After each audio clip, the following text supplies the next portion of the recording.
Kind of. Can you please take this and move it there? Right. No, that's fine. Just move this one. Yes, that's good. Thank you. Okay, can you hear me, everyone, well? Yes.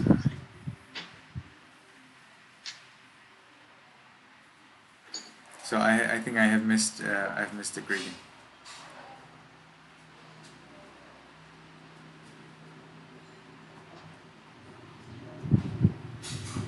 Hello everyone, let's leave your microphone and let's greet each other.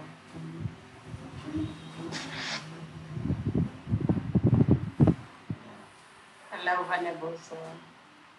Hello Venerable Sir.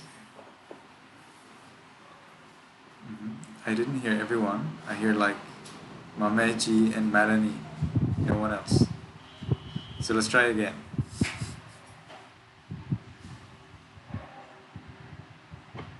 Everyone ready? Hello Venerable Sir. Salutation, Venerable Sir. Okay. So hello everybody.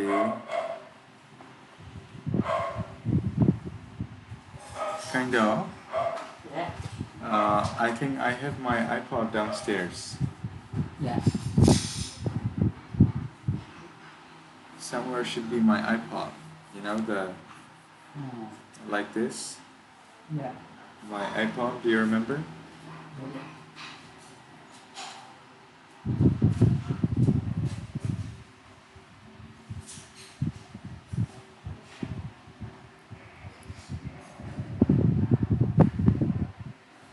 Alright, so let's start with meditation.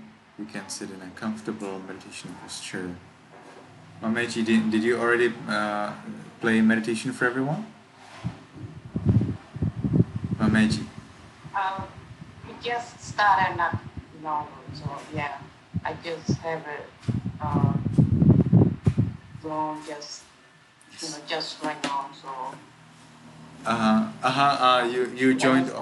All of you joined by the time I came. Yeah. Yeah.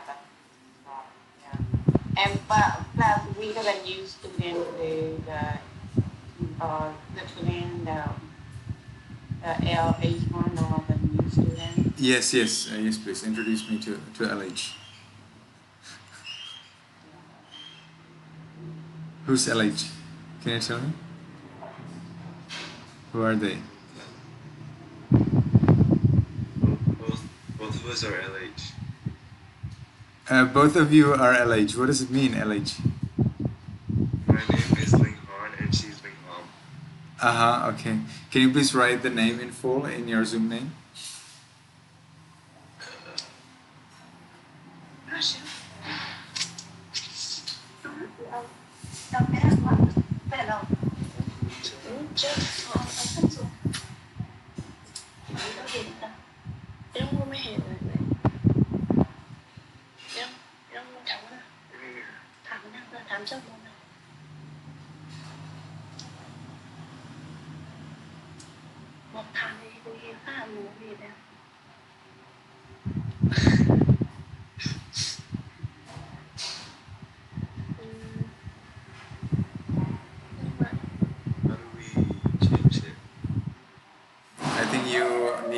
If it's a computer, you would right click on your video and then there will be something like rename. You need to probably tap on your video for a few seconds or something like that.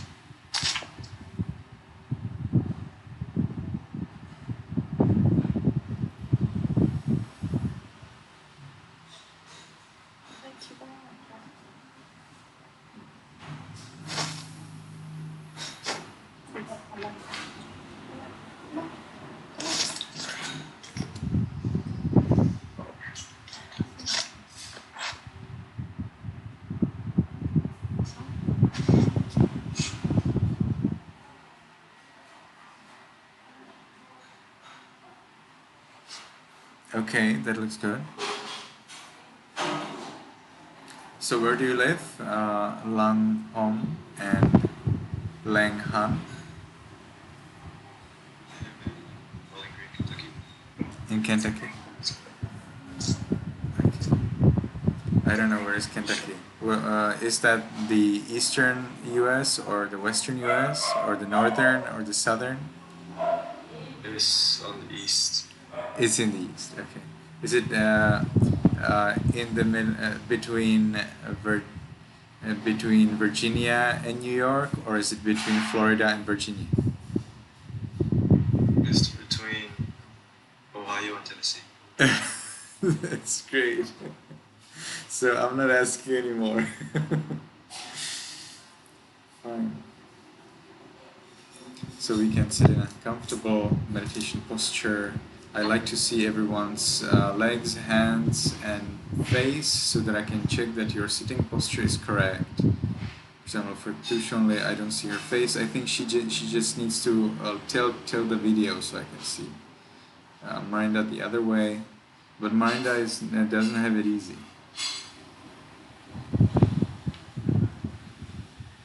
I think Marinda, if you can keep your device a little bit further from you, that will help a lot.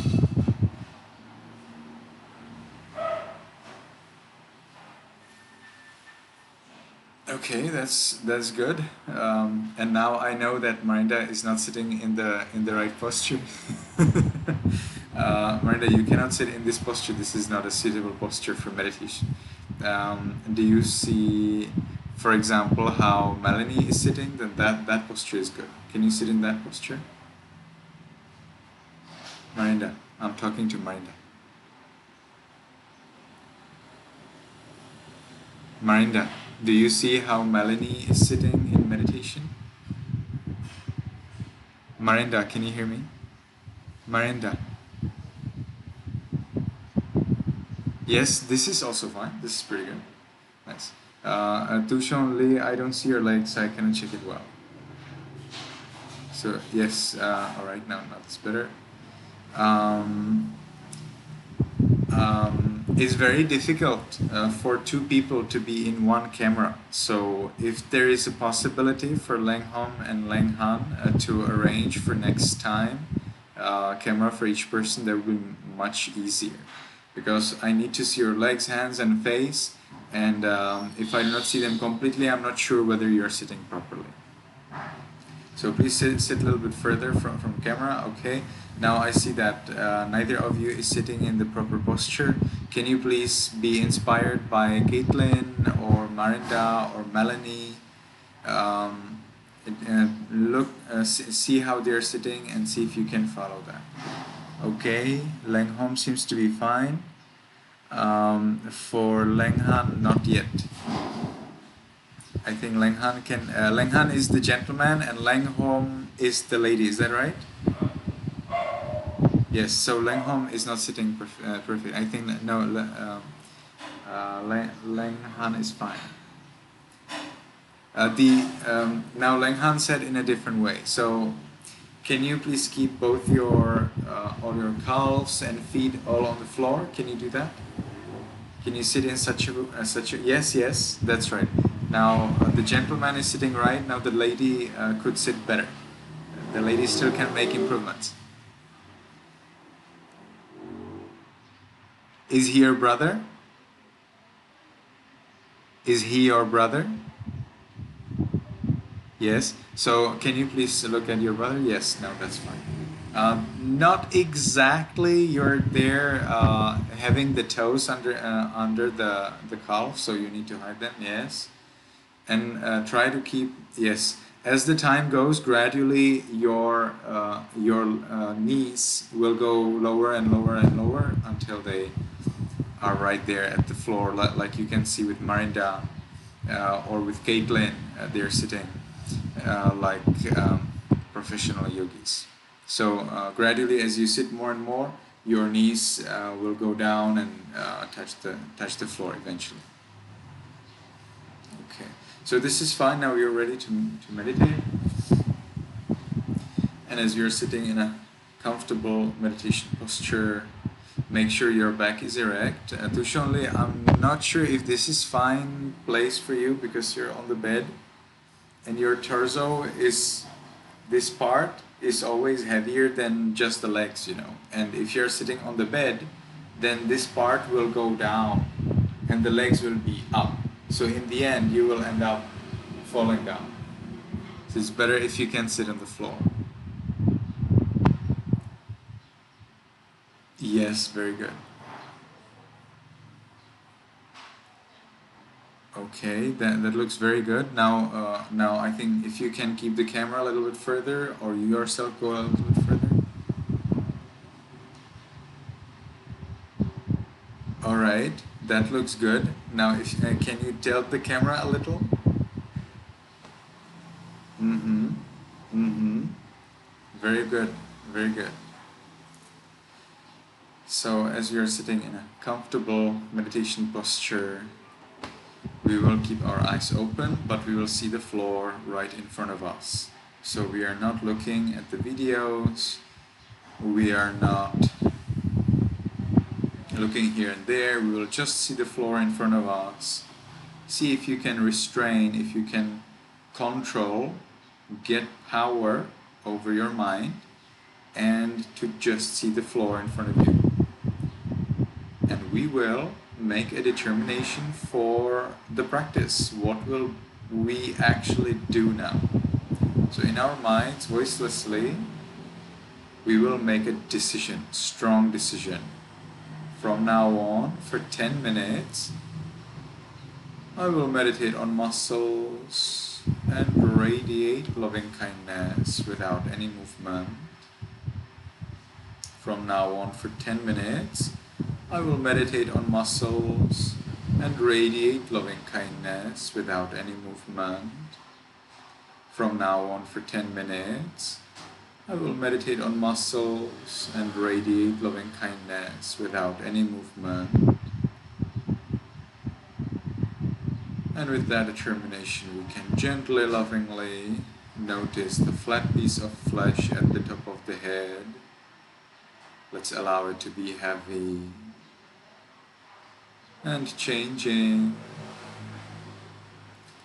In the muscles and flesh, the predominant element is earth. Earth is the name for heaviness and hardness. So we observe this heaviness, hardness in that flat piece of flesh at the top of the head. And we also allow it to be the way it is. That means changing as the time goes. When you were babies, it looked a different way.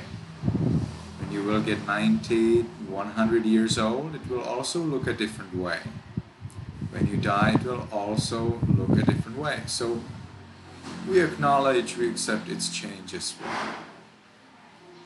And we continue to the other parts of the body.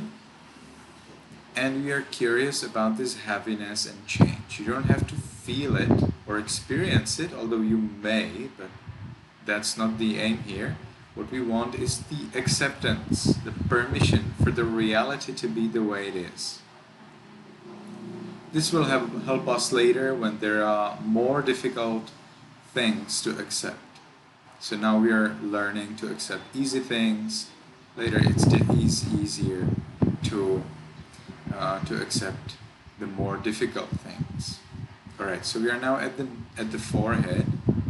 There's a muscle, and we allow that muscle to be heavy and changing. Even though you are not expected to feel it, be curious to see whether you actually feel it or not. And we continue in this manner to the eyes, nose, lips, chin, cheeks, ears, back of the head, and we allow all of the muscles and flesh throughout the head to be heavy and changing.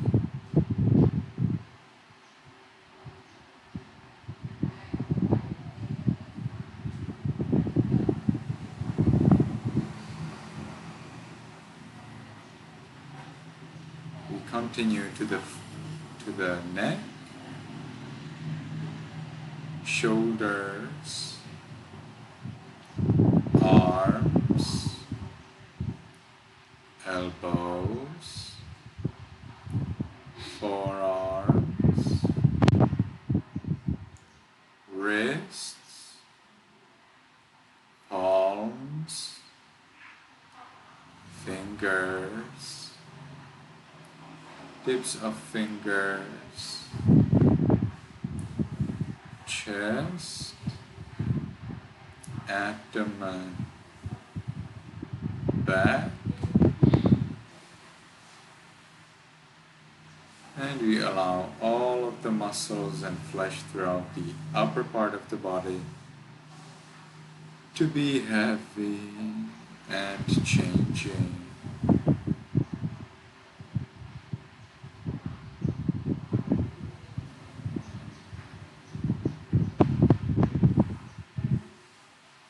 We continue to the buttocks, thighs, knees, calves, heels, soles,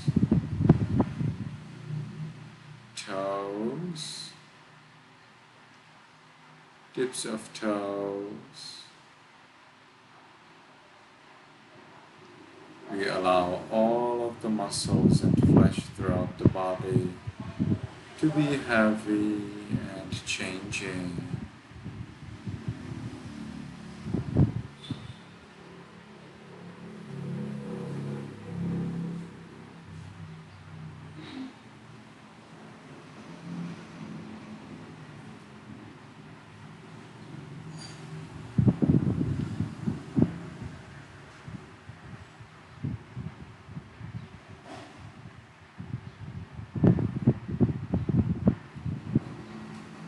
Now we consider our detachment from the muscles and flesh. We have accepted them as heavy and changing, and thus we gave them the freedom to be the way they are.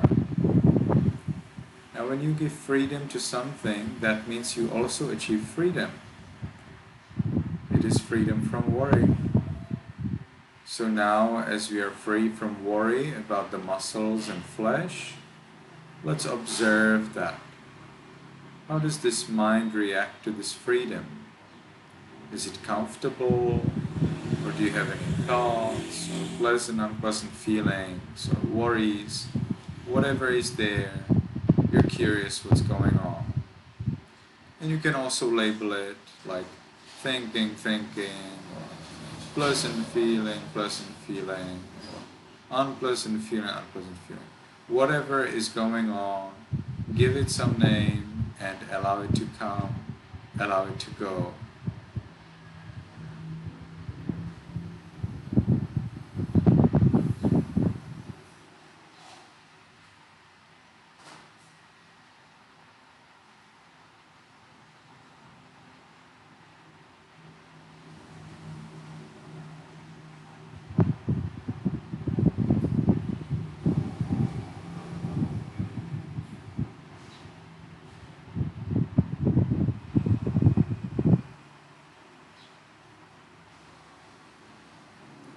Let's share this peace with other living beings, this peace of freedom from worry.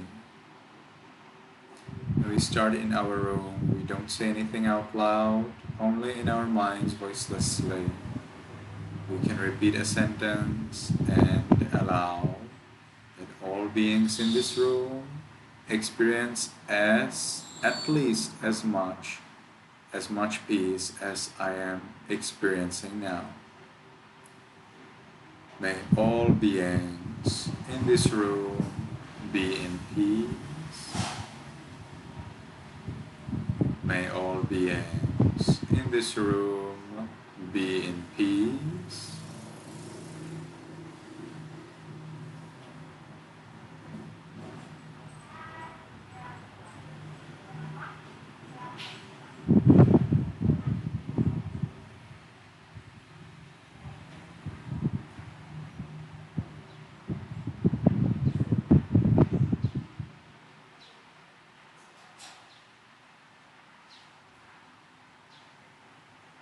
And we gradually expand our thoughts of loving kindness. May all beings in this building be in peace.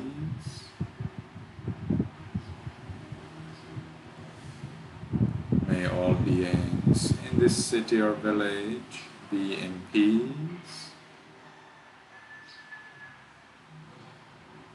May all beings in this country be in peace.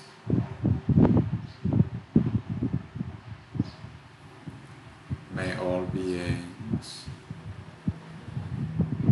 on this continent be in peace.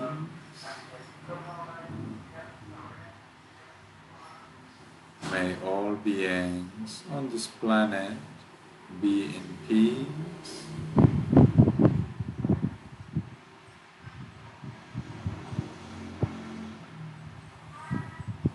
May all beings, including me, be in peace.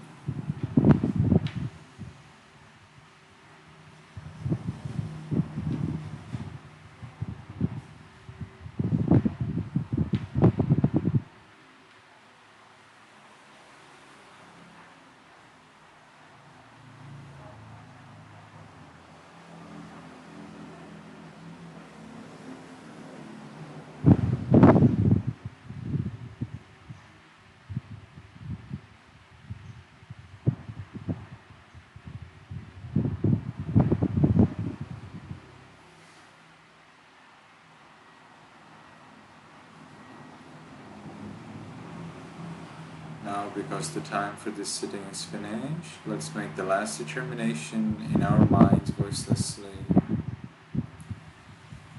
From now on, I will always be mindful and shine with loving kindness. From now on, I will always be mindful and shine with loving kindness.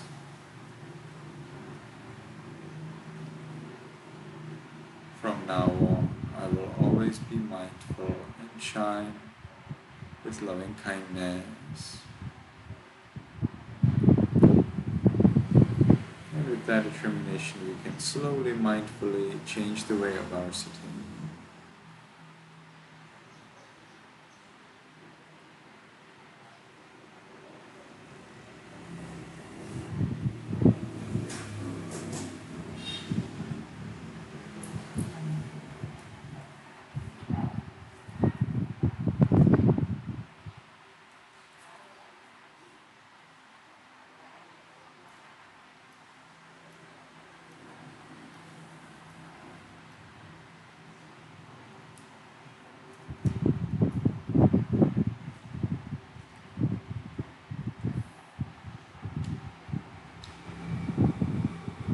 Alright, so when we change our posture, that means you take one of your legs and you just keep it in a different way than you kept in the beginning.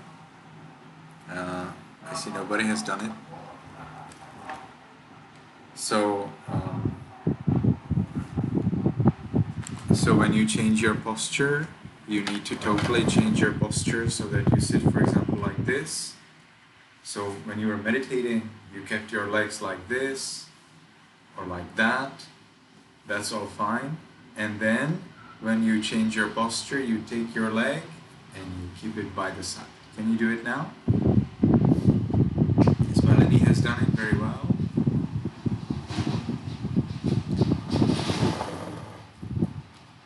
Seems like we are losing the connection, right?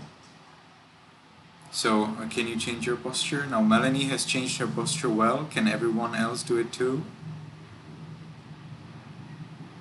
Are we connected?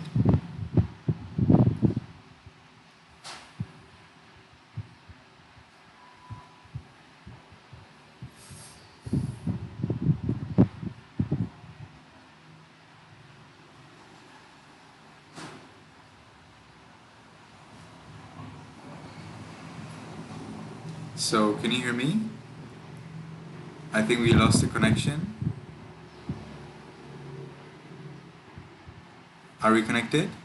Can you hear me? Okay.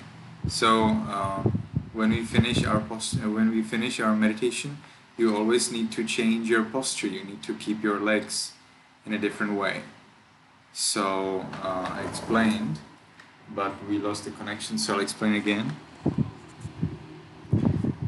As you meditate, you keep your legs like this or like that. Those are meditation posture, and that's fine. Now, when you finish your meditation, it is important to take your leg and move it to the side like that. Alright? So, can I ask Leng Hom and Leng Han to do that too? Always when we finish meditation, please do that. Not just us, but also when you alone finish meditation, please do that. Okay, so now what's coming is 5 precepts and 3 refuges. Leng Hom and Leng Han, did you ever take 5 precepts and 3 refuges before? I think we're losing the connection, right?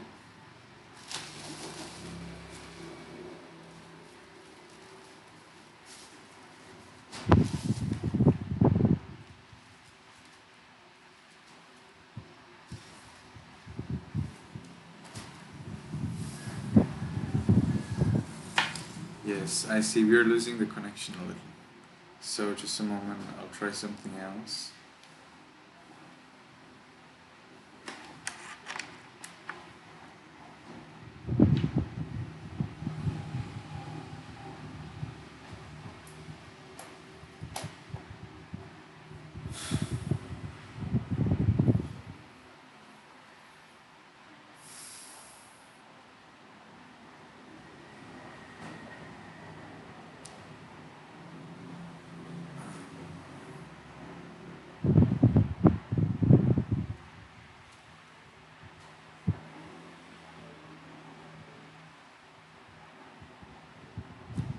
So now, can you see me? Can you hear me well? Alright. Yeah. Yes. So, Leng Hom and Leng Han, did you ever take 5 precepts and 3 refuges before? No? So I think our older students will know them so well because with every new student I will always explain again and again and again.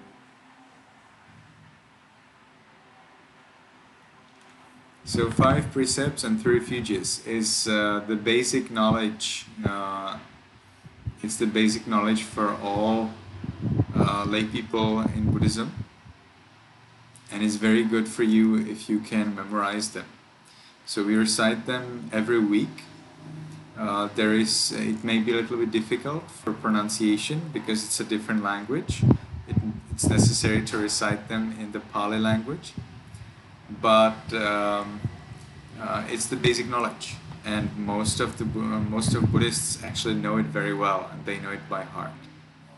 So that's what we are going to do right now.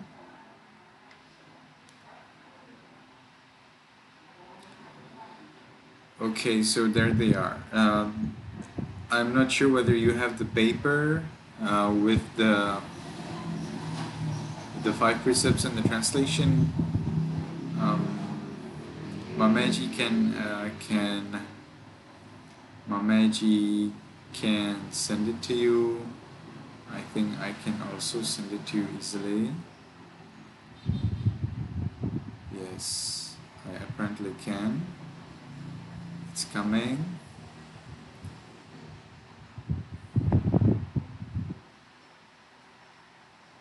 There you go. So if you look in the chat box, do you see it? Leng Hom and Leng Han. If you look in the chat of Zoom, then you should see there a file. It's called Sakanchitoya Chanting. Do you see it?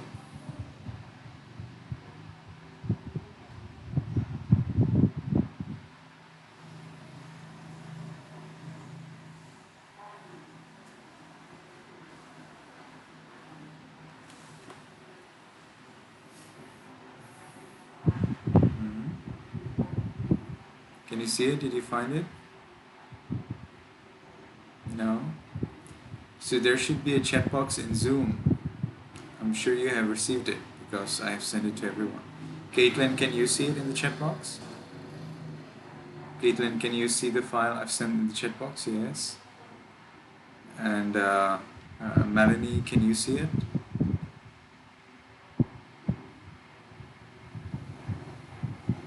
If you open the chat box in Zoom, can you see there is a file? Yes, Melanie can see it too. So Langham and Langhan certainly can see it as well. Okay.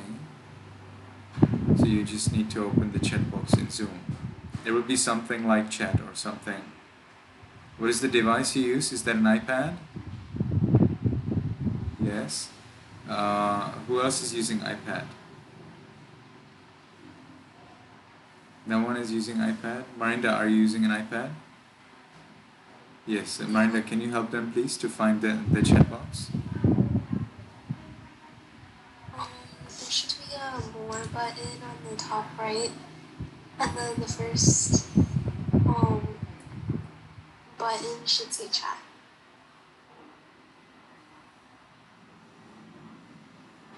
It says chat, but it's just empty.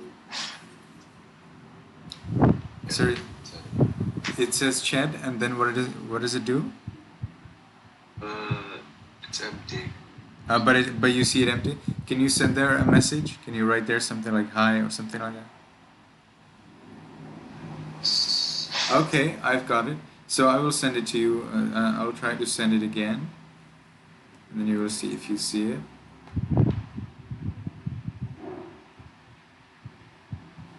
Now, can you see it? Still not? So I will send it to you privately.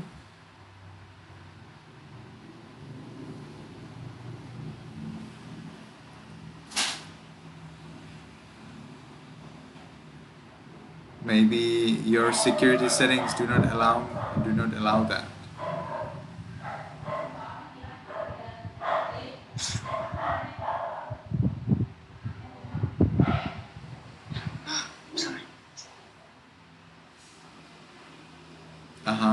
It's not possible to send a private message file as a private message.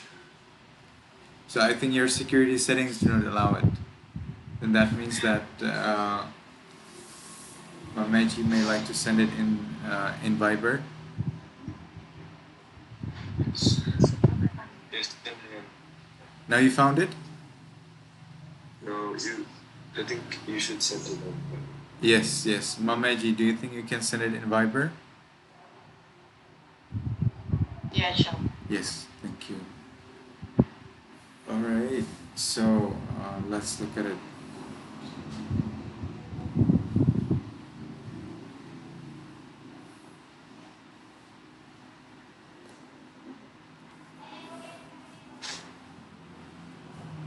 So in Pali language, the pronunciation is quite different from English. And we will be following the international Pali language. Only when I am 100% sure that everyone has mastered this pronunciation, then I will start to teach you the Burmese pronunciation. No hurry at all. Better do slowly and surely than fast and get lost in it. I don't like that. Okay, so in Pali language we have long vowels and we have short vowels. You will like vowels are these A, E, I, O, U. So you have A, you have there E also somewhere, like here you have E, De, Ta. I, O, U, I, here's I. We have O over here. We will have U over here. So you have their vowels, A, E, I, O, U, and these vowels are either short or they are long. So this one, when there is this line above it, it means it is short, ah. If there is no line above it, it is short, ah. In the same way, like I, if it is long, it is E. If it is short, it is I. And the same thing you will find with U. Like this is U, Nu, U, but sometimes it is long. I think we don't have it here. So that would be oo. Then we have a little bit complication of this one, this E and O. O and E are always difficult. That is because E and O do not have a line above them. They are always written as short. But sometimes you read them as long and sometimes you read them as short according to the context. What's the context? It's the character context. So you're looking at the characters that follow behind the E or O. If there are two consonants like B, C, D, F, G, and whatever, if there are two consonants, you will read E or O short. If there is one consonant or no consonant at all, it is read as long. So for example, here you see E is not followed by a double consonant. It's not followed, and therefore it must be read as long. If it is followed by a double consonant, then it is read as short. So this is not followed by double consonant, so we read it as bhante. The A is long in here. Here also you see the E is followed by one consonant, not by two, just one. Therefore we read it long. So it is tesaranena. Here, deta. How come? There are two consonants, right? Actually, they aren't. This H is not a separate consonant whenever it is added into something else. So ta is actually complicated. Ka, gha, cha, jha, da, ta, da, ta, ba, pa, ba, pa. Those are sounds that are so-called aspirated because they have this H, this ha. We use aspiration means like breathing. So they're breathed. You add breath to the consonant, and therefore they're just the same there's just one consonant except that it's breathed in. So this is one consonant actually. De ta. So here again, de ta. The A is read long. Why is it read long? Because it's followed by one single consonant. In Sinhalese and Burmese, you will have one special letter for the ta sound. Even though in English we write th, in Sinhalese they have just one letter. In Burmese they have one special letter for ta and one special letter for ta. Two different things, two different letters. Okay, the same thing is with aw. Look at that. This will be read long. Why? Because it's not followed by double consonant. So it will be namo. Like here also. Bhagavato. Arahato. The aw must be long. Why is that? It's not followed by a double consonant. But if it is followed by a double consonant, then it is different. So as an example,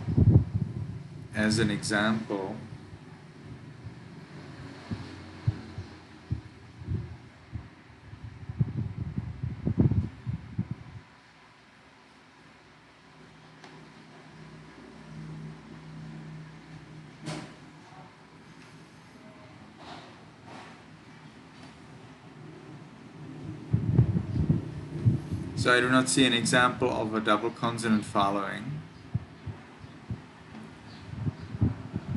But maybe we will find it later. So that's one thing. Another thing is this nga sound. Nga sound is at the end of the words. So you see here spancha silang. Here we see silang, anugahang, then anukampang. What else do we have? Saranang. This ng sound is very important. So it's very important for you to remember and to pronounce it well. Yamahang.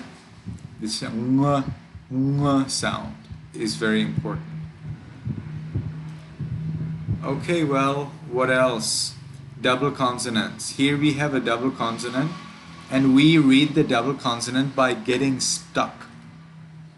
We pause for a little moment whenever we get at a double consonant, like here, anugaham. You see, we had to pause there for a little while. Anugaham. So if we read fast, anugaham. And that's different from anugaham. Anugaham, anugaham. Can you hear the difference? We made a little pause at the G. Anugaham. Similarly, dhammam. We do not read it as dhammam. We read it as dhammam. Can you hear the difference? The difference must be there. Similarly, gacchami. It is not gacchami. It is gacchami. We make a little pause at the word because they are two. You see, the CH is actually just one sound. It is cha. And this is ja. Ja and cha all together make cha. So we have gacchami. We must get stuck a little for to read it properly. What else do we have here? Adinadana. You see, we had to get stuck in the na. We do not read adinadana. We read adinadana. Anything else? Sikkhapadam. We do not read sikkhapadam. No, that's wrong. It is sikkhapadam. Surakhitam. Not surakhitam. It is surakhitam. Appamadena. Not appamadena. No, not at all. It is appamadena. All right. Here, Buddha. You see, sambuddhassa. We have even two in here. So you get stuck at the D and stuck at the S. Sambuddhassa. It is not sambuddhassa. It is sambuddhassa. Tassa. Okay, it is not tassa. It is tassa. So these are some little things that you may like when you're reading, so that your reading is truly accurate. If it is accurate, then in Buddhism we believe that there are gods, that there are invisible beings, and they can understand what you say. And if these invisible beings, these gods, if they can understand what you say when you say the Buddhist scripture, they will be very happy, and they will protect you, and they will support you. So we are happy, we always are most enthusiastic to read the text as accurately as we can. All right, so I think that's pretty good for start. The first thing that we'll look at is what I say alone. So when you see here A, that's me, Ashin Sarana. B, that's you. So A, B means that that me is saying, and then you're repeating after me. Then here, this will also, I will say it, and then you will repeat it after me. This is what I say alone. This is what you say alone, and I will not disturb you in that. Then A, B, again, you say it, and I say it, and you repeat. And then again, A is what I say alone, and you don't disturb me during that. B is what you say alone. I don't disturb you during that. All right. So now first, Yamahang vadami tang vadehi is for one person because you are more people. We don't use the word vadehi. We use the word vadeta, and it means say. So Yamahang, yang, whatever, ahang, I.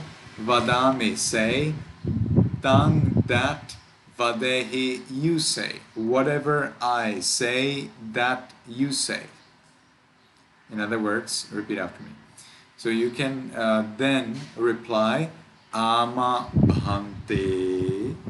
Ama means yes, bhante means venerable sir. And then we are good to look at the three refuges. Actually, the first request, right? So please, everyone, unmute yourself, and you can keep your hands at the chest together like this as a symbol of sincerity, that you're really taking precepts. You're not just training pronunciation, you're really going to take three refuges and five precepts. So that's the way. So you show it by keeping the hands at the chest. Alright, so I will say Yamahang vadami tang vadetha, and you can then reply Ama bhante. Let's try that together. Yamahang vadami tang vadetha. Amma bhante. Okay, so let's try that again. Yamahang vadami tang vadetha. Amma bhante. Nice, thank you. And now we will look at the request. The request means, I, Venerable Sir, the three refuges and the five precepts. That's the law, the teachings. I request. So I, Venerable Sir, request the three refuges and the five precepts. Anugahang katva. Anugahang katva means to recite by and be repeated. So making me repeat, give me the precepts, keeping compassion, out of compassion, Venerable Sir. And that's what we'll be reciting now three times. So you're requesting me to give you the three refuges and five precepts out of compassion. So let's do that together. You can repeat after me. Aham bhante. So let's try. So let's try that again. Aham bhante. Aham bhante. Tisaranena. Tisaranena. Saha. Saha. Panchasilang. Panchasilang. Dhammang. Yajami. Yajami. Now notice here this N with the little tiled. We call it tiled, T-I-L-D-E, tiled. This little wave above the N signifies nya sound. You probably already know it from Spanish, but I'm telling you to make it sure. And in Pali language, whenever you see si, we never read it as sa or ka or sa, but instead we read it as j, j, panchasilang.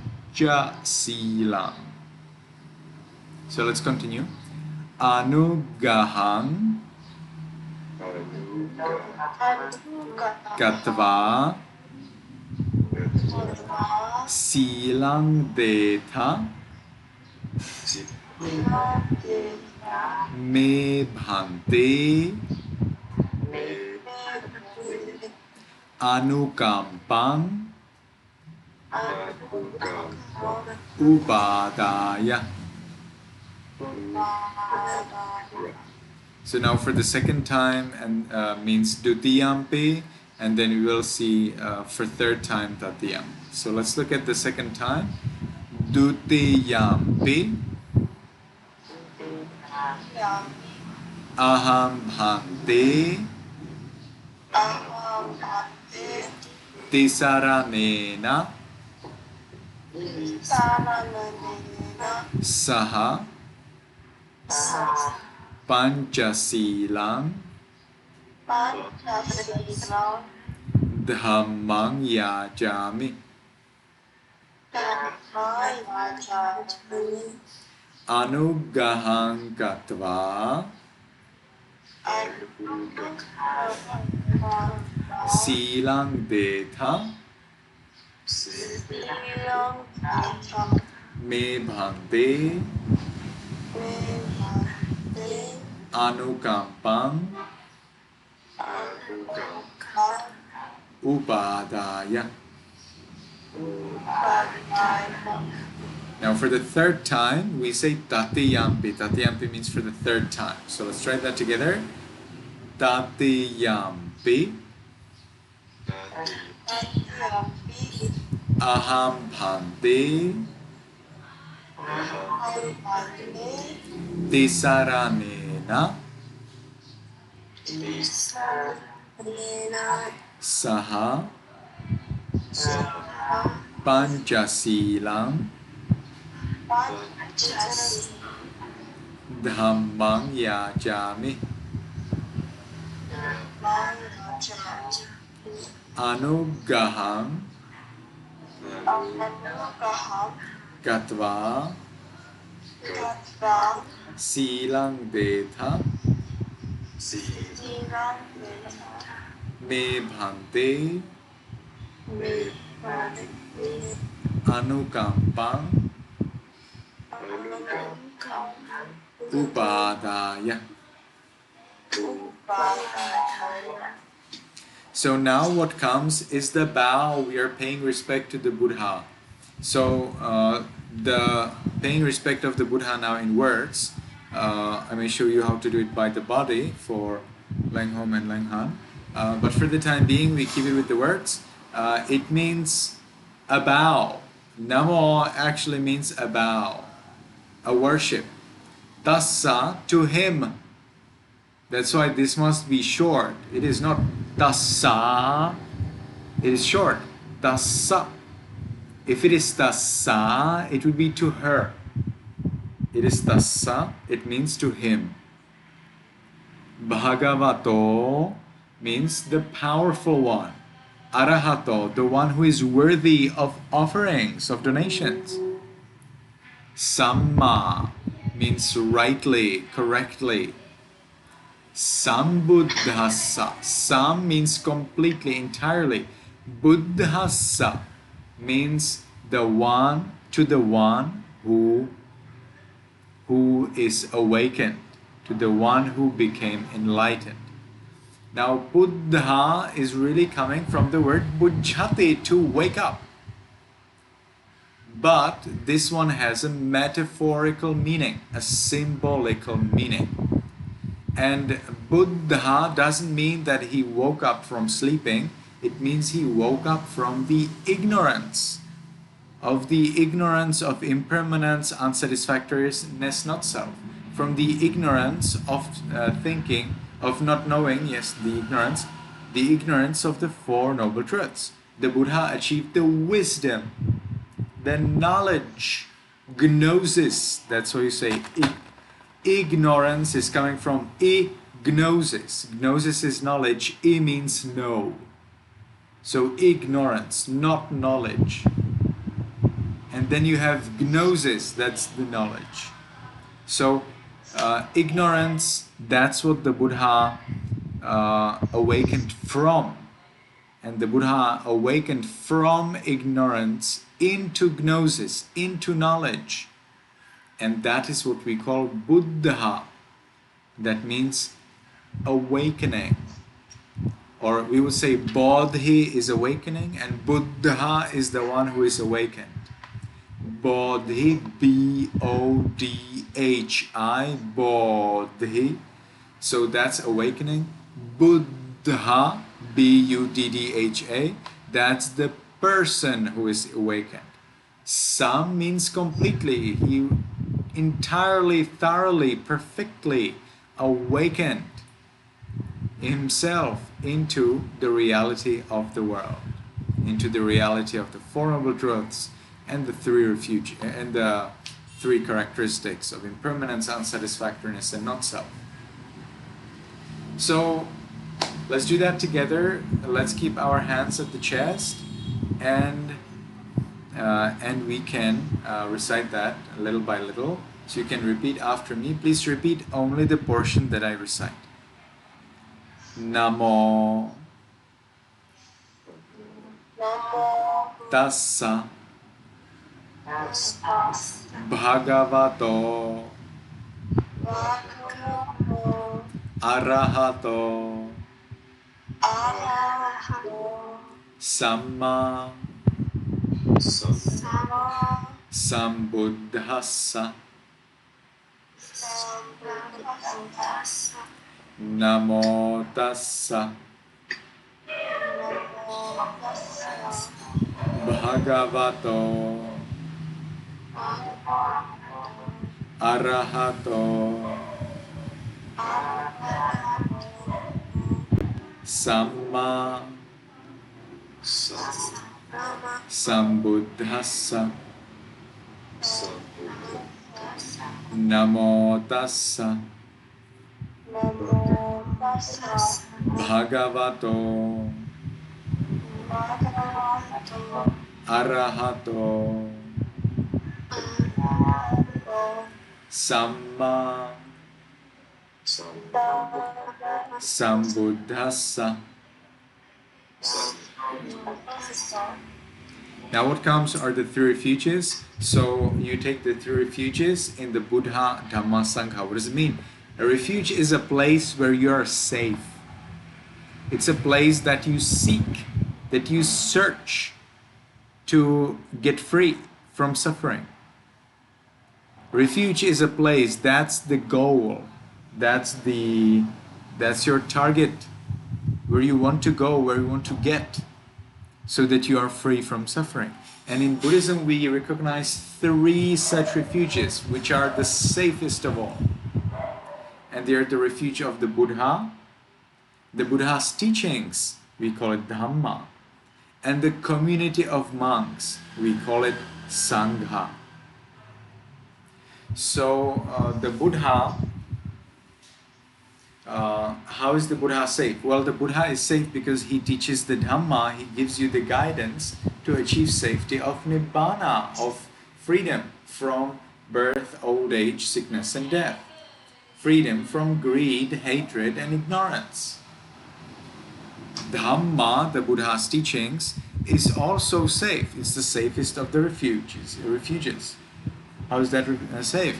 Well, because Dhamma is the pointer, it's the guide to your achievement of Nibbana, of the freedom from greed, old age, sickness and death, the freedom from the freedom from birth, old age, sickness and death, and also from greed, hatred and ignorance. Okay, so that's the Dhamma. Dhamma means the Buddha's teachings. And then we have Sangha. Sangha is the community of monks. Who are monks?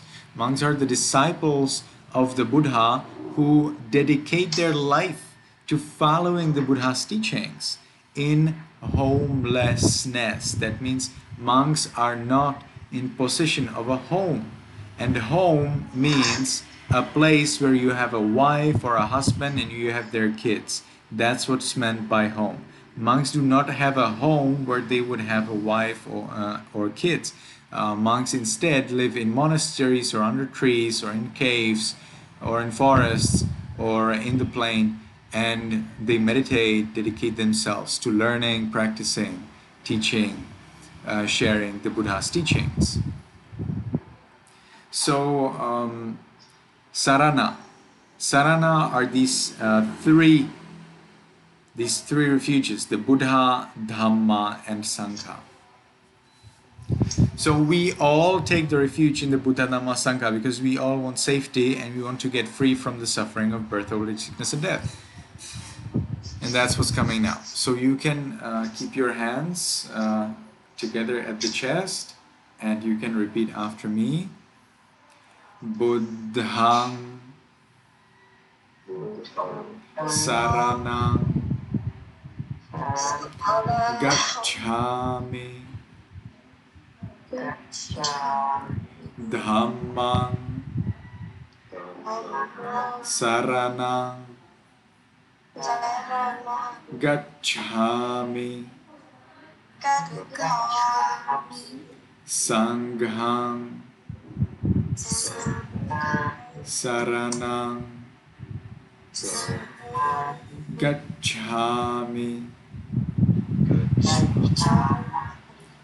Dutiyampi Buddhang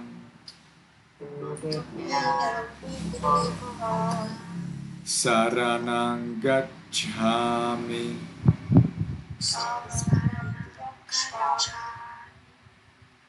Dutiyampi dhammang.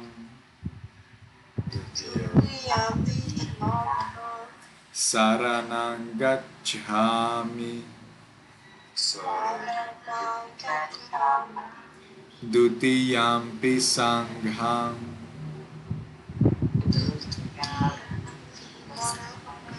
Saranang gacchami. Tatiyampi buddhang.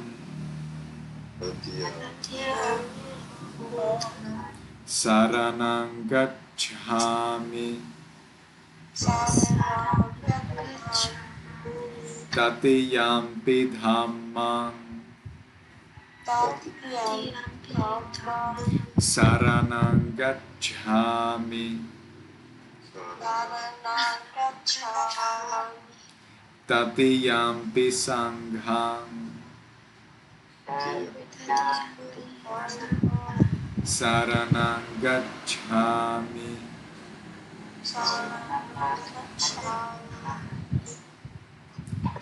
Great. So now you have taken the 3 refuges, and I will announce to you that taking the 3 refuges is complete. And you can simply reply, Ama Bhante, yes, Venerable Sir. So let's try that together. Sarana Gamanang Paripunang.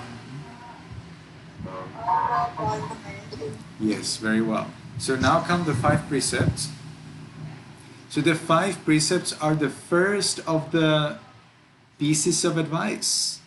They are the first guidance from the Buddha Dhamma Sangha to achieve the ultimate peace, that is, the freedom from birth, old age, sickness and death, the freedom from greed, hatred, ignorance. So the first precept means, I follow the rule of refraining from killing living beings. So you can repeat after me. Panatipata.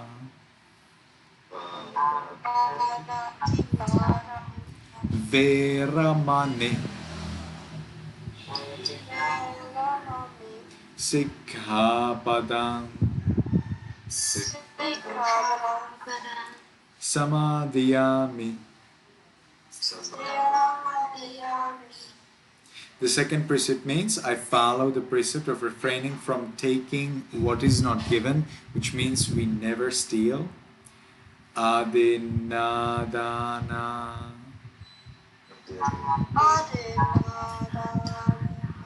Veramani. Sikkhapadam. Samadhiyami. The third precept means I follow the precept of refraining from sexual misconduct. It means when you have wife or a husband, you never cheat. You are always faithful to them, and you never fall in love with anyone else. It is difficult, but that's why it is a merit. Merit is something that you get, that you do, even though it's difficult, and that is good. So it's difficult and it's good, and it is a merit. Well, even if it is easy, it's still a merit, right? But if it's difficult, it's a bigger merit. So you can repeat after me.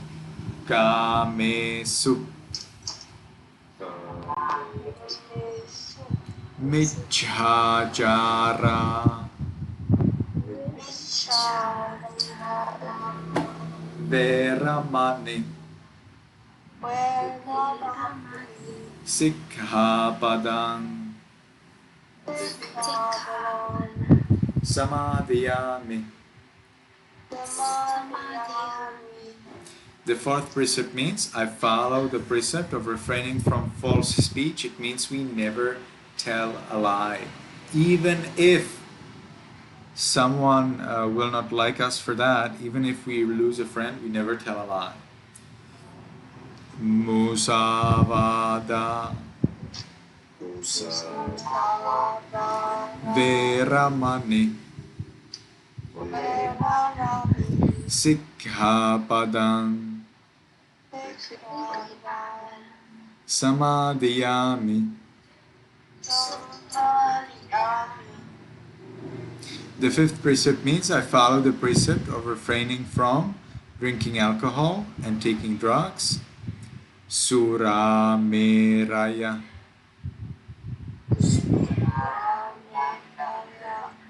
Majja.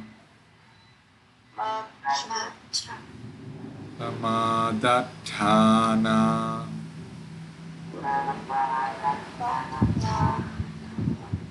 Veramani. Sikkhapadang Samadhiyami. It means I follow the precept of refraining from drinking alcohol and taking drugs. I've already said that, right? And now what's coming is I will encourage you to follow and protect these 3 refuges and the 5 precepts very, very well, and keep mindful. What's mindfulness for? Well, if you're mindful, you can notice that you want to break one of the 5 precepts before you break it. And therefore, you never break it. So you never ever break the 5 precepts. And after this encouragement coming from me, you can reply Ama Bhante if you agree. It means yes, Venerable Sir. So let's try that together. Tisaranena saddhing panchasilang dhammang sadhukang surakkhitam katva appamadena sampadetha. Yes, now I will wish you to be happy, healthy, attain Nibbana, and you can then say Sadhu, Sadhu, Sadhu, which means well said or well done, and you say it when you agree with what the other person says, be it a Buddha, a monk, or a nun, or a lay person, doesn't matter. Sadhu means well done or well said. So let's try that together. May you be happy, may you be healthy, may you soon attain the eternal bliss of Nibbana.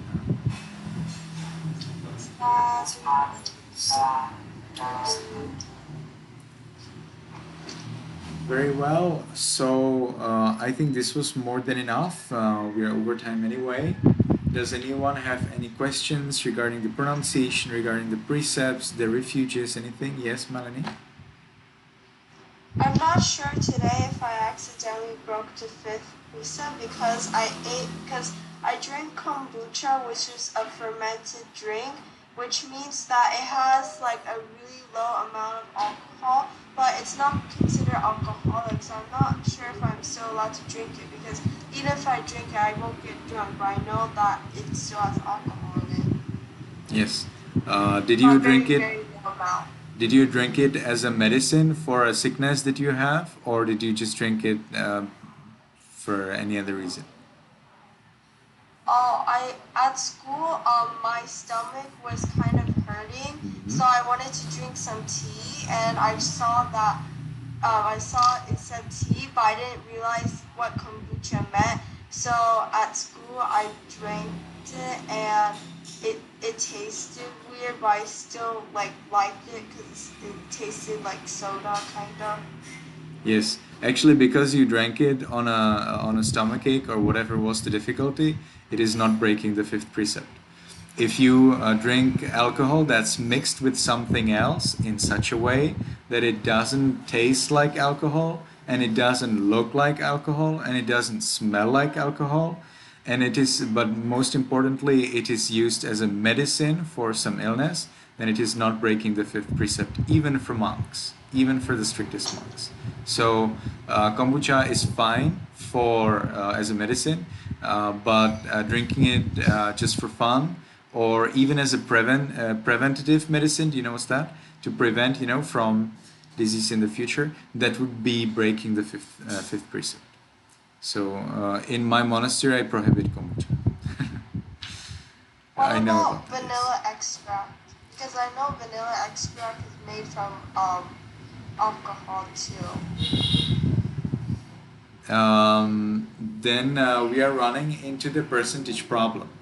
So in kombucha, we know that there are kombuchas that have lower percentage of alcohol and more percentage of alcohol, Most of them have a low percentage alcohol, but it still is recognizable that there is alcohol. Then there are things which are actually not originally alcohol. They're not made with the intention to be an alcohol. So vanilla extract, I do not consider it as alcohol at all. For example, orange.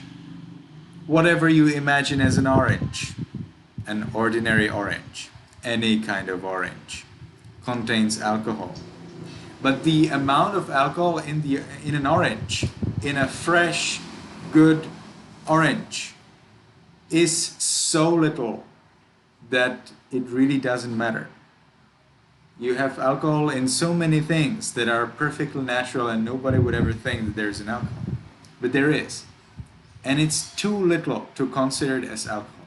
But if it was intentionally made into an alcohol thinking, okay, this is an alcohol, and then somebody will drink it and they will get drunk, then when that kind of thing that was made as an alcohol and it was clearly understood as an alcohol is then combined with anything at all, and it somehow tastes as an alcohol or smells as an alcohol or is used for any other than medicinal purposes, then that's considered breaking the fifth precept if you drink it.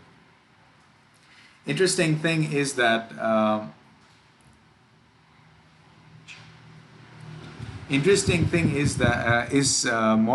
for me what is more an issue is with food.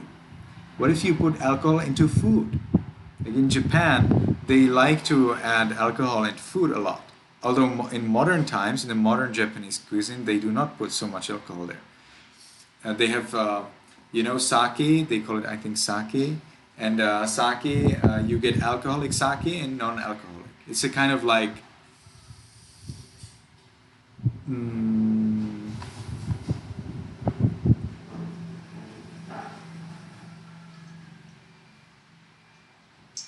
wow, I don't know the word. In any languages that I know, just read.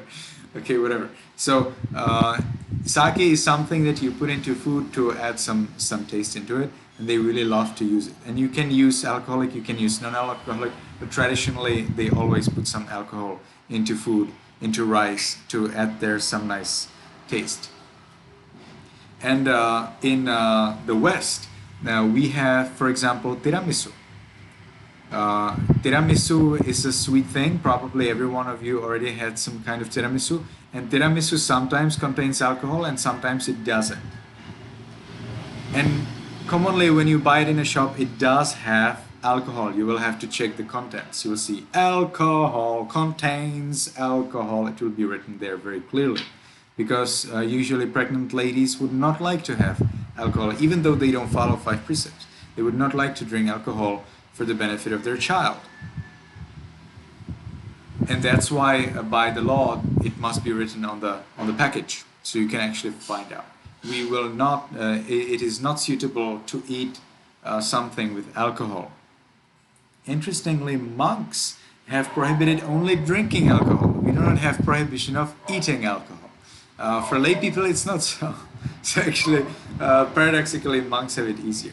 Of course, monks should follow higher ethics and more difficult ethics. So monks definitely should not, and I never eat any food that would contain alcohol. But it's an interesting point that in the Buddha's time they did not have food with alcohol. They only drank alcohol. So the scriptures do not reflect this problem. Anyway, I suggest to you all that you avoid alcohol in both food and in drink, and you also avoid all kinds of drugs, including marijuana and other things, so that you keep your mind fresh and powerful and you do not suffer the consequences of taking those substances. Is it clear now, Melanie? So you did not break the 5th precept today, but please be careful for the next time. Wait, I think I forgot to mention something. Yes. I'm not sure if I mentioned it like suddenly, but the kombucha I drank was like lower than the line of what's considered alcoholic, and I also got it from school. So the purpose. Yeah, the thing is that Kombucha is made by fermenting. I had in a monastery, I had a student who actually was professional in making kombuchas. So I learned a lot about kombuchas from my meditation student. And it depends on how long time you keep it fermenting. And according to that, there will be the amount of alcohol. Because this is a process with the intention to make it slightly alcoholic. And that's the intention and no other. Then it is considered as an alcohol. I consider it as alcohol anyway. You will have different monks, different teachers considering it in different ways, but I personally consider it as alcohol. Because first, you may forget it there and it may get a little long. Second, it's very hard to control it, to make sure that now this is this much amount of fermentation. Now it is a different amount of fermentation. Making kombucha is complicated. It is not a little thing. It's a whole science of kombucha. Then another problem is that if you make a little fermentation, your friends may learn it and they will not make a little fermentation. They will have more fun and they will do more of fermentation. And that's what we don't want. We don't want to be a precursor for breaking the precept by someone else. You're not alone in the world. If people think, oh, you are Buddhist, you follow 5 precepts, and you drink kombucha, then they will think, aha, so kombucha is allowed. They will not think kombucha with exactly this amount of percent, this exact procedure of fermentation is allowed. No, that's not what they will think. They will think kombucha is allowed because they saw you drinking kombucha. And then when they make kombucha, they will think, I follow the 5 precepts, and they will make it super fermented and super alcoholic. So we don't want that. You need to understand that being a Buddhist is so responsible in a community where you have no Buddhists. Because people, when they find out, even if they didn't find out now, they will certainly find out later. If they find out that you follow 5 precepts, they will have a great esteem, great respect for you. Be sure about that. But if you fail in anything, you just tell a bad word, or you tell a little lie, or you drink kombucha, then they will all follow you to the worst extent you can imagine. They will say, you see, it is noble to say a little lie. It is noble to drink kombucha like that. And they will follow it in the bad way. You know what I mean? You will tell a little lie, and they will say a big lie. And they'll say, it's no problem to lie, because the one who's here following the 5 precepts tells a lie too. So being a Buddhist is extremely responsible task. It's not easy. You're in a very difficult situation. But if you can follow that, for you will be pure, so you will be happy about your life, and the others will have great respect for you. They will have more support you. They will excuse you. They will be more open to allow you to do things that they will not allow to do others. They will listen to you. They will be interested in what's going on and help you whenever you need. So it's very important to stand by the 5 precepts and always follow them very strictly. Then people will trust you, and that's how you get high. How you get respected and esteemed. Yes, Melanie? I still have 2 questions. So is vanilla extract okay? Yes. Okay. And also, I forgot to mention that, like, when I started drinking it, I kind of drank it for the taste rather than my stomach ache. So the first reason why I got it was because I wanted a drink other than water, and my stomach was hurting. So I picked a drink, but I did not necessarily pick kombucha for its healing effects. I just picked it because it said tea. And then when I drank it, I drank it for the taste because I forgot about my stomach ache. So did I break the 5 precepts? No, I don't think so, because the drinking itself was done for the stomach ache. And if then later you decided a different reason, it still doesn't matter, because you still had the stomach ache, and still you believe that this may help with the stomach ache. So it's perfectly fine. Oh, I did not believe it helped with the stomach ache. I just got it. But you thought it's tea and you wanted to take tea to help your stomachache, right? No, I just wanted tea for the taste. Okay. I still think you didn't break the precept because you had a stomachache and kombucha is believed to be healthy. So in your cases, for monk, it would be breaking a precept because our precepts, our rules are broken even when it is unknowingly. But for lay people, it's not so. So because it was not intentional, you didn't know that this is an alcoholic drink, you did not and moreover you had a stomachache and this one is helpful for the stomachache and it is, so then it is perfectly fine. Anyway, it is not breaking the precepts. That's because we need to look at the practical side also. So from one side, that's your feeling, your understanding, your intentions, and so on. So your intention was to drink something for taste. The idea was this was tea. You didn't even know that this is alcohol. You didn't even know that it's kombucha. You were not sure that kombucha is alcohol, that alcohol is kombucha. So it still doesn't count as breaking the precept ever. And moreover, it is something that's helpful for your stomachache. So even if you knew this is an alcohol, even if you thought, okay, this is alcohol, I will drink it for taste, because it's kombucha, which does not taste really like an alcohol. It's kombucha really doesn't really smell like an alcohol. It really doesn't look like alcohol. Then, therefore, because kombucha is helpful for the illness, and because kombucha is not comparable to alcohol in the experience, then still it doesn't count as drinking alcohol. So we want other people also to drink kombucha if they have a stomachache. And therefore, it is good that you drank kombucha while you had stomachache. That's why.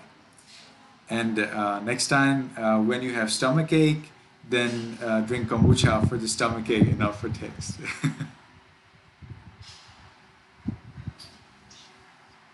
This will be difficult to understand. I understand. There are two extremes. One is when we think that we did not break a rule when we broke it. Another extreme is when we think we broke a rule when we did not break it. You need to train yourself in avoiding both of the two extremes and get in the middle.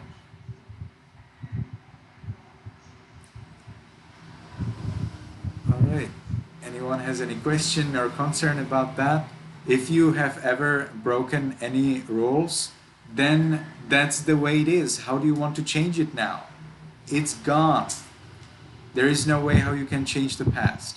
Today you took 5 precepts from a monk who follows over 90 billion rules. You are now all pure. So be happy about that and maintain your purity as long as your life lasts. Not as long as you can, no. As long as your life lasts. Be careful to follow them as strictly as you can, but I have provided to you some clues how to resolve if you are ill. Well, then then it's fine. If you go to hospital and you are ill, you get such a kind of alcohol that you would never even dare to drink that. And still it is perfectly fine. Why? Because this is for medicine and you did not drink it, it was put into the body. It's perfectly okay. And it was not, again, it was a medicine. So even monks would be allowed to drink kombucha when they have stomachache. Even monks would be allowed to have all these chemicals in hospitals inserted in their body when they are ill. It's perfectly fine. So if monks can be allowed that, then you can be allowed 100%. All right, studying ethics is a big science. That's a big thing. So I wish you that you're... Yes, Melanie? Can I vibrate you again if I remember a detail? Yes, please. That's good. And when you can share it here with others, that's great. That's inspirational. So some others may think, oh, what's this? Like, oh, I'm doing this every day or whatever. But don't do that. And think about think about the advantages of being happy about your life. Now, some of you follow the 5 precepts strictly. Some of you maybe do not follow the 5 precepts strictly. I don't know, I didn't ask you, so how can I know that? But if you follow the 5 precepts strictly, that is always good for you.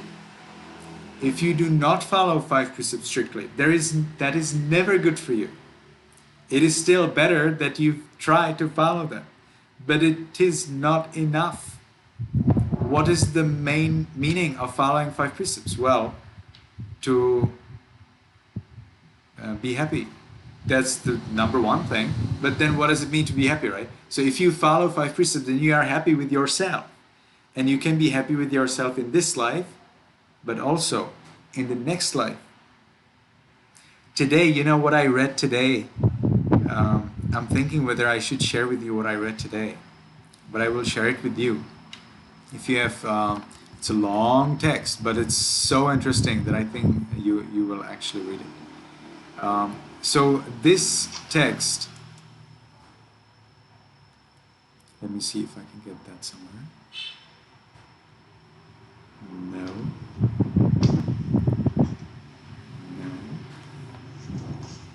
I have read a story from the US that really happened. And this story is about 3 girls. They are 16 years old. And I think if you read it, you will think about it a lot. I just worry that you will think about it too much. So the story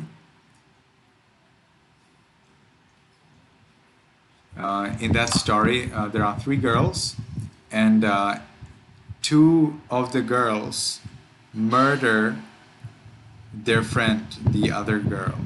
So let me see if I can find that. Where will I see it?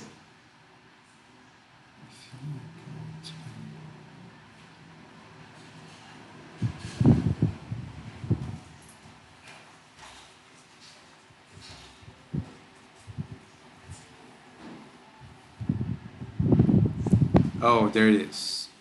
Got it. So I'm sending it to you in the chat box here. Skylar. So you may like to read that. I would like to share it with you in Viber, but at this moment, this will be a little complicated. So it's a long story, so you may like to take some time for reading it. And I wish that that you think about it. And now when I have shared with you the story, please read it and we will talk about it next week. I want to know your thoughts. What do you think about the girls, about the 3 girls? What did the girl who was murdered do wrong? How could she prevent that? How could the 2 girls who murdered their friend, how could they prevent it? Where was the start? What was the main reason that they killed their friend? And is there any way how you can help people around you to avoid this kind of insanity? So I wish you that you find enough time to read that and think about it. It's pretty gruesome. If something is gruesome, then it's this story. Very gruesome. So get ready for something really, really serious. So I wish you all that you are safe, that nobody wants to murder you. I wish you all that you avoid bad friends. That's the main point. I want to talk with you about having bad friends and the consequences of having bad friends. I wish you that you're successful in following the 5 precepts. And I hope to see you again next week. May you be happy, may you be healthy, and may you soon attain the eternal bliss of Nibbana. Thank you, Brother Busso. Thank you, and everyone. And you be on your microphone and if they are not feel again.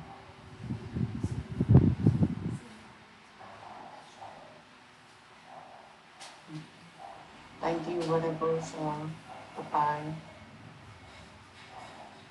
Thank you, Venerable Sir. Venerable Sir. Goodbye. Thank you. Thank you Thank you, all. everyone.